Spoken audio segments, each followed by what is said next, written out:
Bismillahirrahmanirrahim. Assalamualaikum warahmatullahi wabarakatuh. Alhamdulillah wassalatu wassalamu ala Rasulillah wa ala alihi wa sahbihi wa man wala amma ba'd.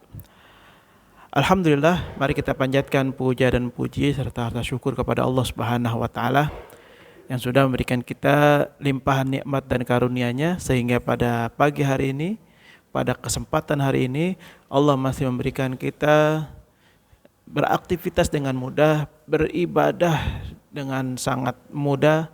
Nah, mudah-mudahan semua yang kita lewati semuanya menjadi amal ibadah, semuanya yang kita lakukan diterima sama Allah Subhanahu wa taala. Amin ya rabbal alamin. Selanjutnya salawat dan salam mari kita panjatkan, kita sampaikan kepada Rasulullah sallallahu alaihi wasallam. Mudah-mudahan kita digolongkan orang-orang yang pandai membaca sholawat, digolongkan orang-orang yang senantiasa istiqomah membaca sholawat, dan tentunya diiringi juga dengan mengikuti sunnah-sunnah Rasulullah Sallallahu Alaihi Wasallam. Kita mohon kepada Allah, mudah-mudahan kita semua mendapatkan syafaatul uzma dari Nabi besar Muhammad Sallallahu Alaihi Wasallam. Allahumma salli ala Muhammad wa ala ali Muhammad. Hari ini kita akan belajar tentang nasihat yang disampaikan oleh sahabat Nabi yang bernama Ali bin Abi Thalib, ya. Ali bin Abi Thalib.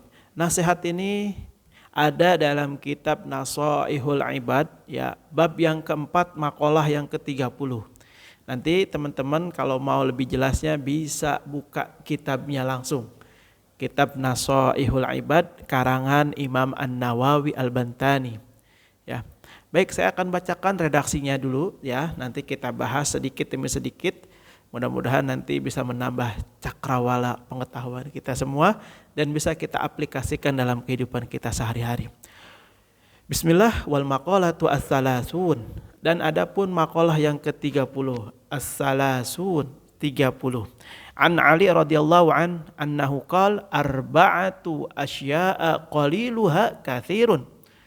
Al-waja'u wal faqru wan naru wal adawatu.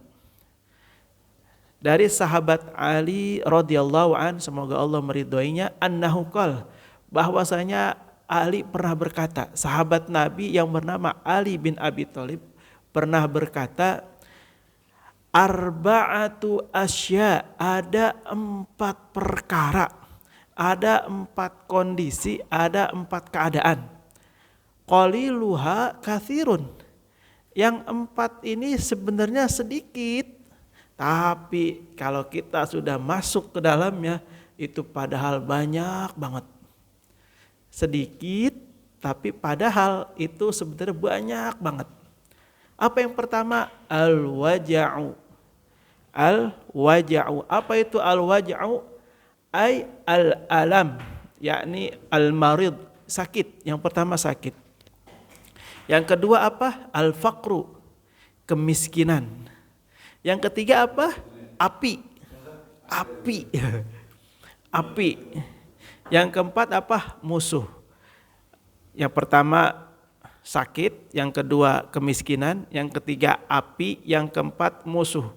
Nah, kalau kita dapat 4 hal ini sebenarnya kecil, tapi sebenarnya itu banyak banget. Kita bahas satu persatu ya. Yang pertama al-marid, yakni sakit. Kenapa sakit?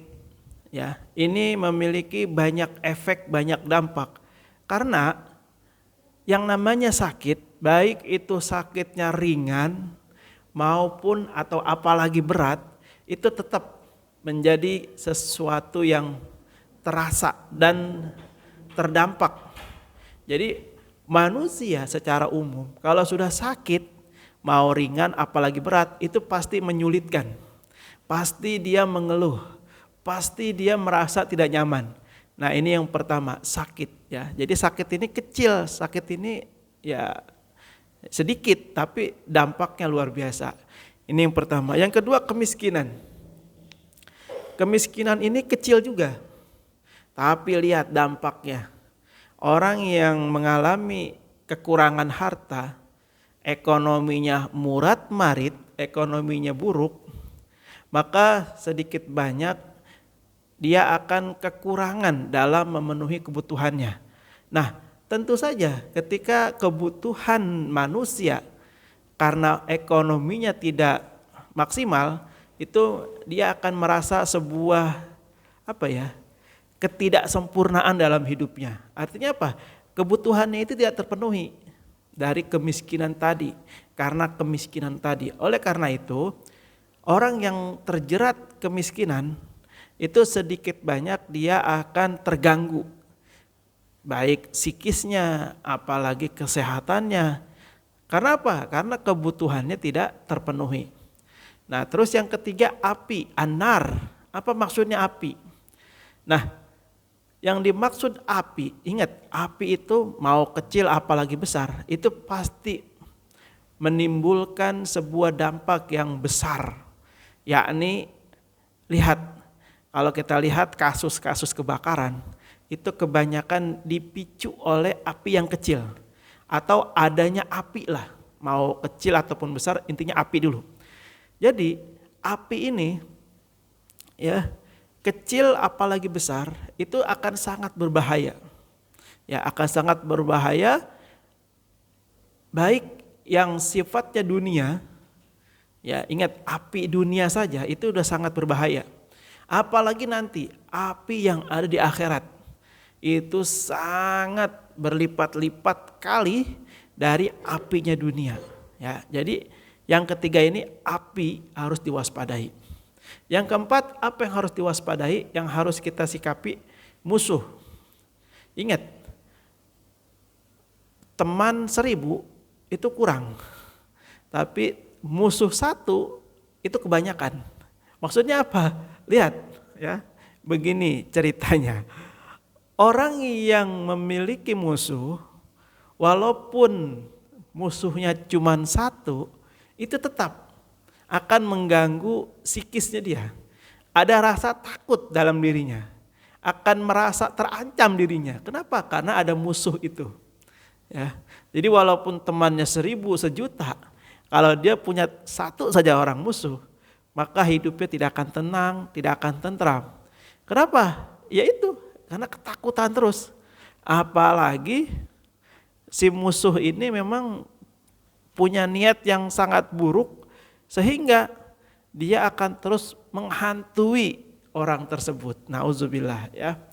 Jadi 4 perkara yang kecil tapi berdampak besar adalah yang pertama sakit, yang kedua kemiskinan, yang ketiga api, yang keempat musuh. Nah, bagaimana kita menyikapi 4 perkara ini atau 4 hal ini? Yang pertama, kita disuruh ya oleh agama ini membesarkan diri kita, membesarkan hati kita dengan kesabaran. Ya, ingat, sabar ini bukan pasif, tapi sabar ini aktif. Bagaimana maksudnya? Sabar aktif itu adalah sabar yang diiringi dengan usaha dan ikhtiar menuju yang lebih baik. Itu namanya sabar aktif. Tapi kalau sabarnya pasif, maka dia akan banyak diam. Dia nggak mau usaha, nggak mau ikhtiar, diam aja. Nah, ini namanya sabar pasif. Islam tidak menghendaki sabar yang seperti itu. Karena sabar yang seperti itu bukan dalam ajaran Islam. Ya, Islam itu tidak mengajarkan seperti itu. Nah, terus yang selanjutnya, setelah kita menghadapi dengan kesabaran tadi, yang ketiga kita harus tingkatkan tawakal kita kepada Allah Subhanahu wa taala. Sakit kita lawan dengan tawakal. Kemiskinan kita lawan dengan tawakal. Api kita lawan dengan tawakal. Musuh kita lawan dengan tawakal. Artinya apa? Ketika 4 peristiwa, 4 kondisi ini ada dalam diri kita, maka yang harus kita kuatkan adalah bahwa Allah tidak akan memberikan 4 perkara ini melebihi dari kapasitas kemampuan kita. Itu yang harus kita pahamkan dalam diri kita. Agar apa? Kita selalu optimis dalam melewati kehidupan ini. Ya. Tawakal yang kedua maknanya adalah kita disuruh ya bergantung 100% kepada Allah Subhanahu wa taala. Jangan ya meminta bantuan kepada orang yang sebenarnya dia sendiri tidak bisa menyelesaikan masalahnya sendiri. Misalnya datang ke paranormal, yang notabene paranormal itu sendiri nggak bisa dia mengatur dirinya, ya. Datang ke orang pinter, yang notabene orang pinter sendiri banyak masalahnya dia, ya. Artinya apa? Kita serahkan kepada Allah, kita mohon kepada Allah, kita minta kepada Allah. Nah, inilah ya perintah dari agama kita ketika kita menghadapi 4 hal ini: sakit, miskin, api, dan musuh, dengan kesabaran dan tawakal kepada Allah Subhanahu wa taala. Allahu a'lam bishawab. Mudah-mudahan bermanfaat. Hadanallahu wa iyyakum ajmain. Assalamualaikum warahmatullahi wabarakatuh.